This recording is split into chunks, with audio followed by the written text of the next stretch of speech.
Stranger Things and how TV and entertainment is changing forever. Don't worry, there's no spoilers. Stranger Things Season 4, Volume 2 just dropped over July 4th weekend, and it's honestly a fantastic show and well worth the binge. If you've never seen it, honestly, I highly recommend it. But here's the thing. Stranger Things has only been on the air for 4 seasons and only about 10 episodes per season. It became an instant phenomenon after the first season in 2016, not that long ago. It was only 8 episodes, which blows my mind. The reason I say only is because this is counterintuitive to traditional TV shows, and it's been happening more and more. Just for a comparison, extremely popular phenomenon shows of the 90s and early 2000s, not that long ago, like Friends and Seinfeld, premiered once a week on cable, but each season was about 22 episodes.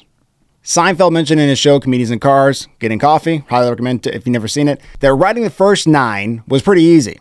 You wrote that over the summer. Then the middle ones you kind of pull out of nowhere, and some of them were the best. It was really the back 9 that were the hardest. Now, you only need 9 for a TV show, between 8 and 10, and you got a first season. And not only that, but for filmmakers and people wanting to make and sell their show, it's not the same.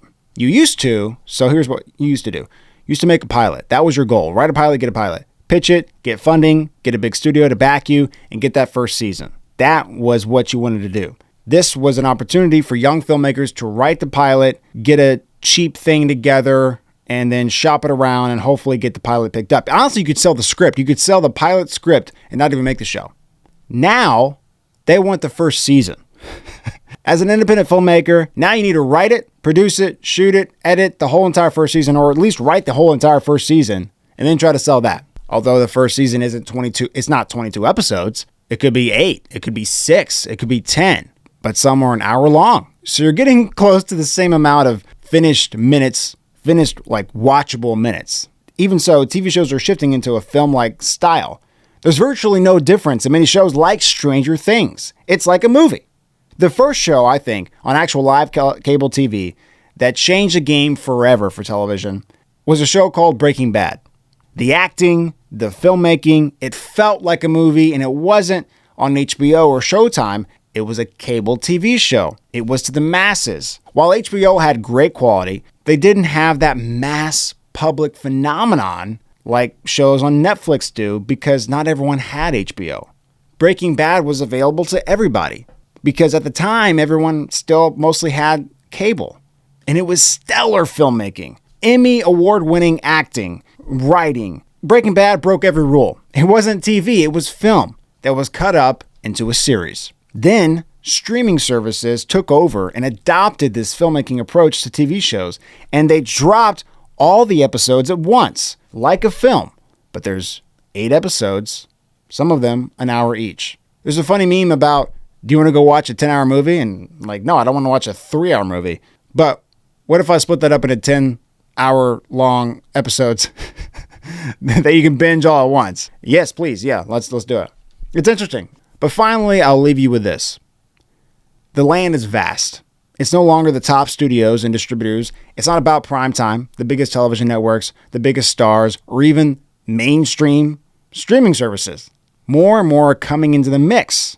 And the audience, us, we have more and more options. Some think it's too much and not enough good content, and then this endless sea of content, of entertainment.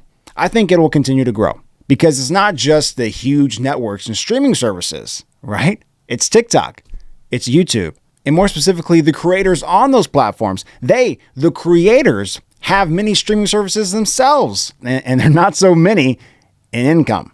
You can now do paid subscriptions to your favorite creators. YouTube and Facebook now offer this feature directly on the platform. You can pay $5 a month for extra or whatever.